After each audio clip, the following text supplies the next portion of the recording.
Salutare, dragi prieteni! Fundurile pentru butoiul meu sunt gata. Au fost trase, după câte vedeți, sunt aproape, dar nu se vede pe unde sunt unite. Au aici niște semne, deci o numerotare, nu prea se vede, creionul meu nu prea a scris pe material, ca să nu le încurc în caz că se întâmplă vreun accident. Sunt aceste semne și au fost contrasemnate și pregăurite pentru a intra cepii pe care și pe ăștia i-am pregătiți. Uitați aici, niște cepi, îi faci dintr-o sârmă care poate râdeți. Arcuri de dormezele în drept, le tai și le ascut. Avem aici pregătită și ajutorul dogarului, papura. Așa. Au fost găurite cu această minune de sculă. Tot așa o improvizație făcută de mine, care are și reglați ca să fie mai sus sau mai jos unde vreau eu să dea gaura. Așa, un motor de mașină de spălat Albalux. Așa, butoiul este aici, așteaptă fundul. Și acum o să vă arăt cum se montează un fund. Să punem telefonul aici și am să vă arăt cum se montează un fund. Luăm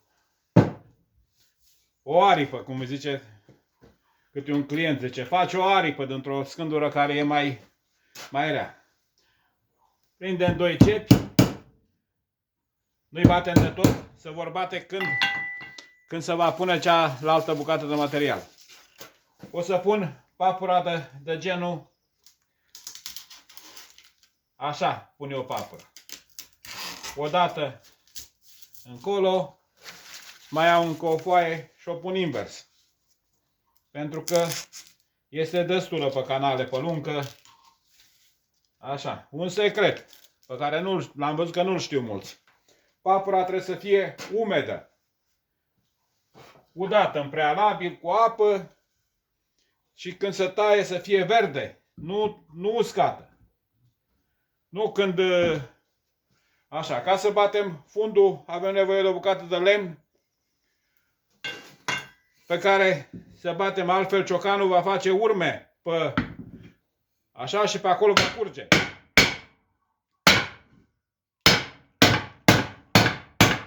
Suntem atenți ca papura să fie bine așezată aici, că mai fuge, uite-o, asta a fugit deja.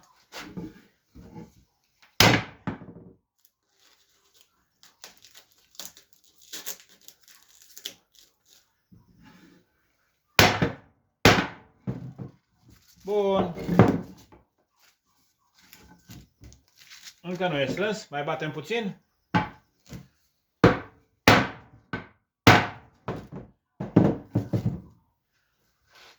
Încă 2 cepi.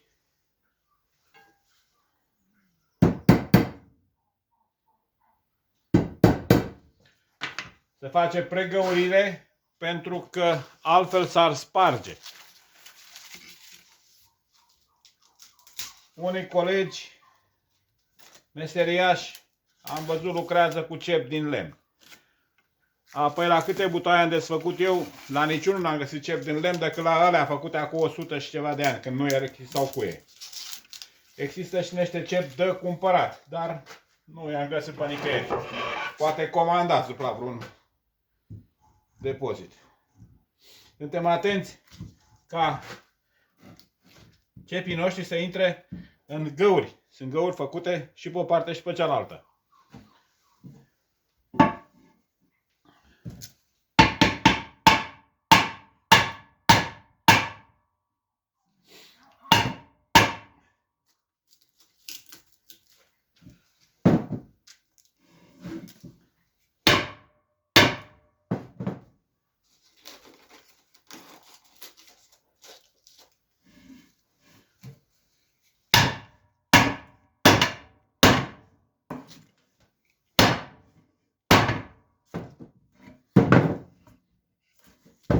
Trebuie să-l strângem bine, că altfel ne păcăle. Când va fi pus la butoi, nu se va strânge. În loc să se strângă, va flexa în acel spațiu pe care a rămas unde nu s-a strâns.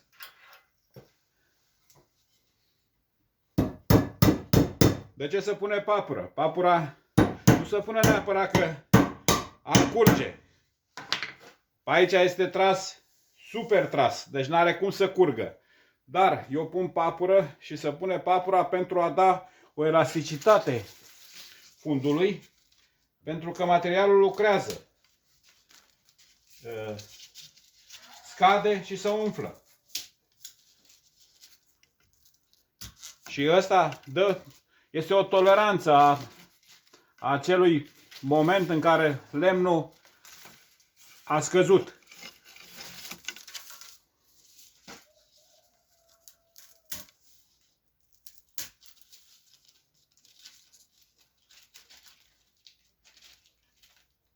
Papura se strânge până ajunge la câteva zecimi de milimetru și poate să rămână și la 1 milimetru. Ea ajută dogarul, este ajutorul dogarului.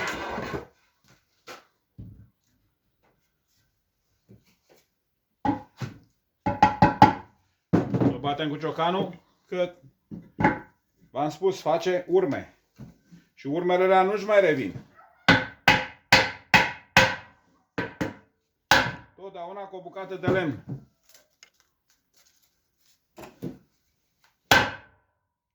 O bucată de lemn. Uite, vă arăt aici cam ce a făcut ciocanul. Da, poate aș fi condamnat să spună cineva ciocan de lemn. Și ciocanul de lemn face urme.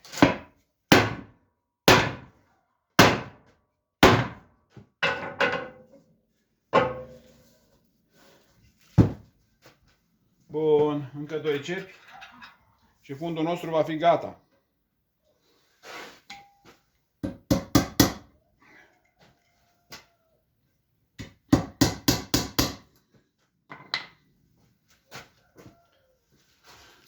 Da, să punem papură. V-am spus, este papură destulă pe canalele după luncă, dar trebuie tăiată de vara. Eu tai papură, acum nu mai lucrez, altă dată în fiecare an, la un anumit timp, tăiam papură. Tăiam papură pentru tot anul. Se făceau aici câte o așa zisă butie din aia de 2000 de litri, 2500, 3000 de litri. Una pe săptămână făceam eu, una pe săptămână făcea tata. Ne ajutam între noi. Acum le-au cam luat locul cele de plastic.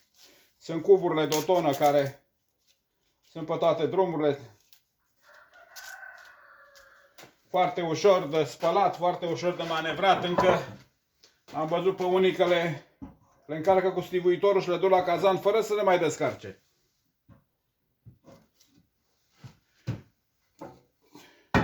Aici trebuie să dau cu ciocanul pentru că este marginea.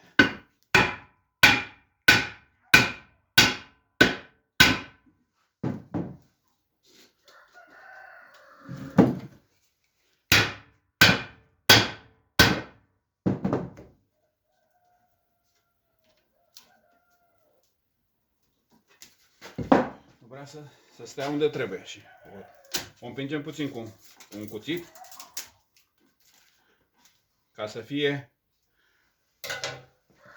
unde trebuie. După ce l-am bătut pe lada asta, o să-l pun jos, pentru că lada afară puțină flexibilitate, nu s-a strâns bine. Batem bine. Bun. Fundul nostru este gata. Gata însemnând montat. Acum o să mai luăm încă o dată măsură la butoi. Poate compasul s-a mișcat și mai verificăm încă o dată. Și o luăm așa. 1, 2, 3, 4, 5, 6. Și cum vă spuneam, totdeauna mă opresc la a 6-a capră să aibă 1 centimetru mai puțin. Așa mi-a spus și mie tatăl meu. Bun. Eu l-am fixat, știu cam pe unde trebuie să meargă compasul. Am aici un semn, nu e bine. Așa. Pe rușinea mea n-am însemnat. De obicei pun un X.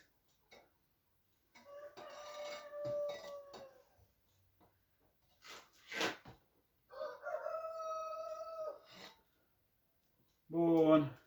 Am stabilit. Centru. Nu cădea.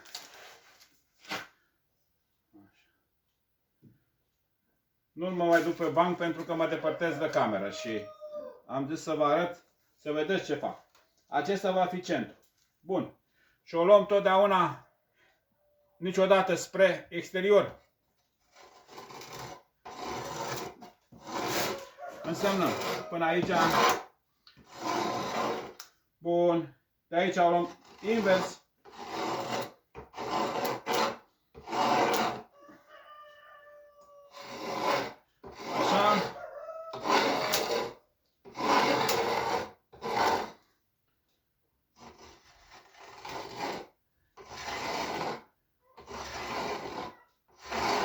Bun, fundul nostru a fost însemnat. Punem compasul deoparte. Luăm cetii de aici, pentru că am folosit banțicul ca și masă. Dăm lada asta la o parte. Și o să pornim banțicul să-l tăiem. Punem niște ochelari ca să vedem semnul foarte bine că vârsta își pune cuvântul.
Tăiat ca să rămână semnul. Altfel te poți că îl tai mai mic. De-aia mă chinui să mă întorc. Frunza nu prea durează.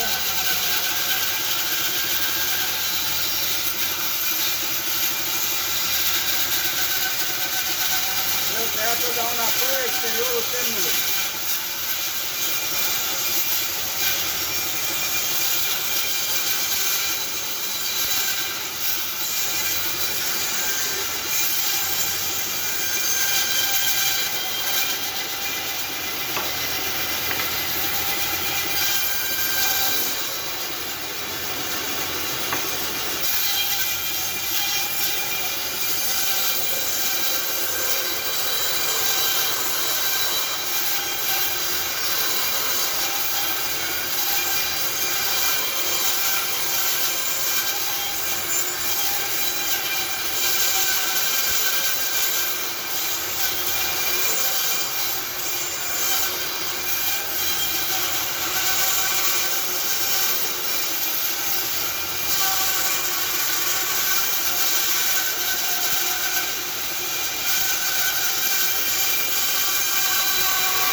trase semnul și să iau din nou compasul că nu e bine.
Să fac această operație.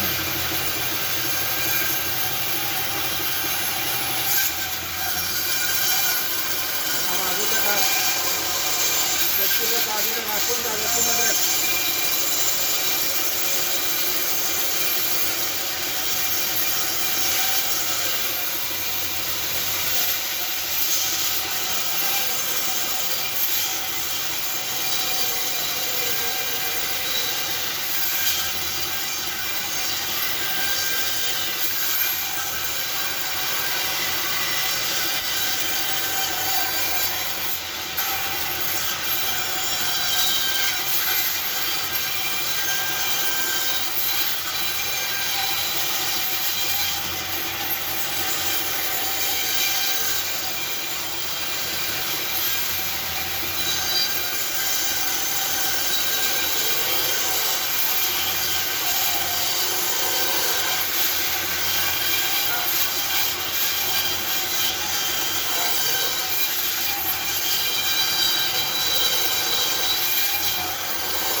Este gata. Îi dăm pauză lui domnul Bantu.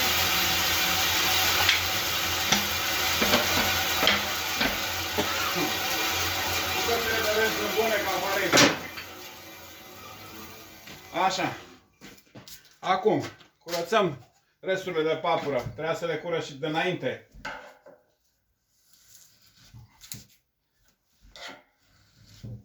Așa.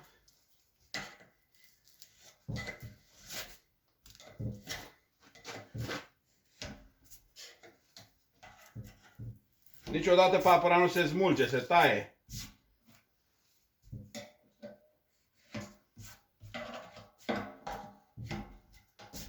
Bun. O să luăm o sculă. O rindea electrică. Nu mai folosim rindeaua aia antică și de mult că nu mai este valabilă. O luăm pe asta. O punem în priză, într-o priză și o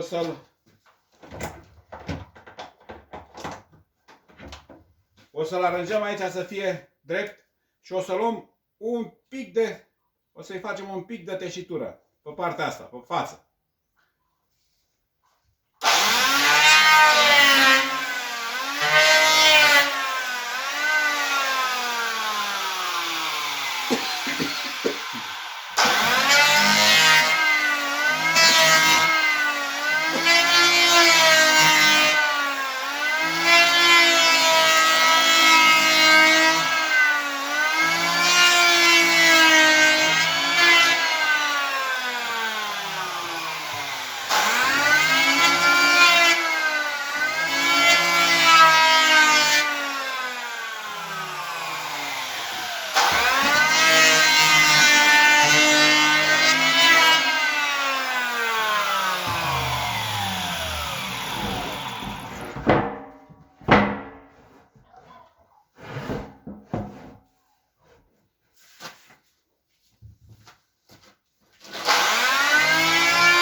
După cum vă spuneam în alt videoclip, mâna arată mai bine imperfecțiunile decât ochiul. Totdeauna.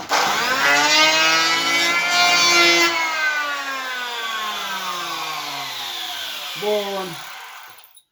Aceasta este o operație. O să urmeze altă operație acum. Vă arăt imediat. Ce facem? Luăm o șipcuță. Asta. Ce facem cu ea? Și cuțitul. Și o să măsurăm. Ea este bine făcută, că freza e tot aceeași. Deci măsurăm cât are intrusul aici. Bun. Luăm această scură, care v-am spus că se numește Strymos. Sau zgrieci. Căutăm un ciocan, să-l modificăm. Trebuie să facem ceva de genul. Măsurăm așa. Nu e bine, mai trebuie.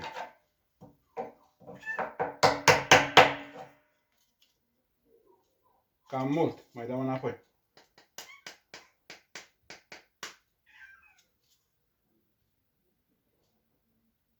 Bun. Așa trebuie să fie. Ce însemnează asta? Asta este fundul gardinului. Am însemnat și luăm scula asta. Am dat aici, este la drept acum. Și o luăm pe toată circumferința cu el. Și facem un semn.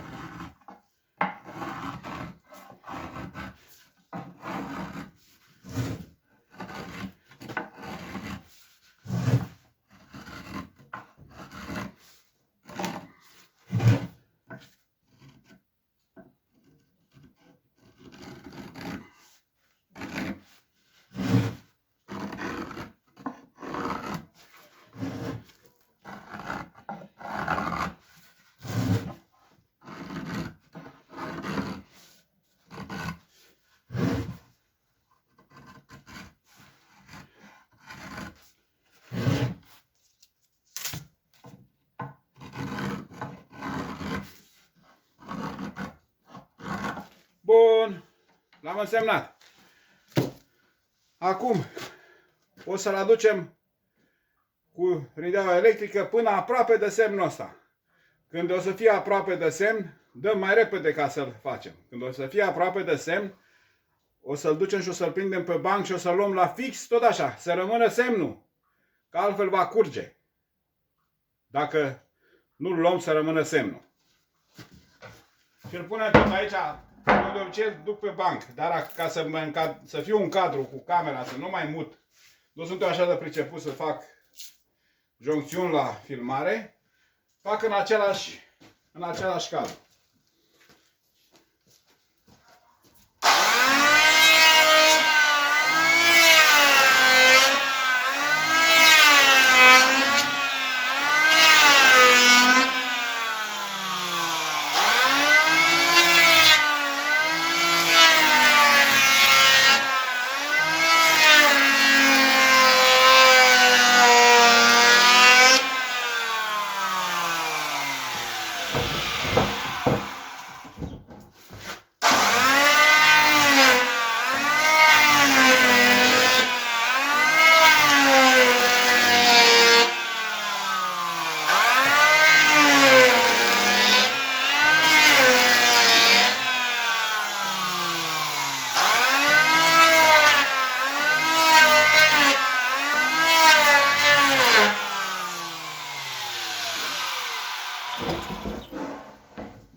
hotărât să-l apropiem, dă semn. Nu va fi la gata. O să vă arăt cum se face și la gata.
Bun, deocamdată. Așa. O să încerc să pun pe pauză.